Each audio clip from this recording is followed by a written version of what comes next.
তুমি যদি ইন্ডিয়াতে থাকো অথবা বাংলাদেশে থাকো, যে কোনো কান্ট্রিতে থাকলে ফ্রিতে ডায়মন্ড নিতে পারবে এই ট্রিকটার মাধ্যমে। তো কিভাবে ফ্রিতে ডায়মন্ড নেবে আজকে, সেটা কিন্তু আজকের ভিডিওতে তোমাদেরকে আমি বলতে চলেছি। তো দেখো এই ভিডিও টাইটেলে বা পিন কমেন্টে তোমরা দেখতে পেয়ে যাবে ব্লু কালারের লিঙ্ক রয়েছে ফ্রি ডায়মন্ড বলে। লিঙ্কে তোমাদেরকে ক্লিক করতে হবে, তাহলে কিন্তু ভাই তোমাদের সামনে এরকম একটা ইন্টারফেস ওপেন হয়ে যাবে।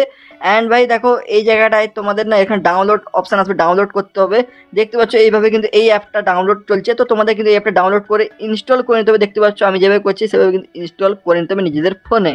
ওকে, তো এই ট্রিকের মাধ্যমে ফ্রিতে ডায়মন্ড কীভাবে পাবে তোমাদেরকে দেখিয়ে দিচ্ছি। দেখো অ্যাপটা ইনস্টল করে নেবে যেভাবে বললাম সেভাবে, অ্যান্ড তারপর ওপেন করবে। অ্যান্ড তারপরে গাইজ তোমাদের সামনে কিন্তু এরকম ইন্টারফেস চলে আসবে, যেখানে তোমরা দেখতে পাচ্ছ এগ্রি অ্যান্ড কন্টিনিউ, এটার উপর ক্লিক করতে হবে। অ্যান্ড তোমাদের সামনে এইভাবে কিন্তু অপশান চলে আসবে, বা তোমরা ইন্ডিয়া বা বাংলাদেশ যে কোনো সিলেক্ট করে নিয়ে তোমরা কিন্তু এখানে ফ্রি ফায়ার ইউআইডি বসিয়ে দিতে হবে। ঠিক আছে, জাস্ট নিচে এই জায়গায় ফ্রি ফায়ার ইউআইডি বসিয়ে দেবে, দিয়ে কিন্তু তোমাদের কী করতে হবে, ক্লেম নাও অপশান আসবে, এখানে কিন্তু ক্লেম করে নিতে হবে। তাহলে ভাই তোমাদের আইডিতে কিন্তু এখানে 514 ডায়মন্ড সাকসেসফুল ক্লেম হয়ে যাবে, সাথে কিন্তু এখানে 500 টাকা তোমরা রিডিম কোড বোনাস হিসেবে পেতে পারো। ঠিক আছে, তো এই ট্রিকের মধ্যে ভাই ফটাফট কিন্তু তোমরা ডায়মন্ড এবং রিডিম কোড ক্লেম করে নাও, অফারটা লিমিটেড টাইমের জন্য।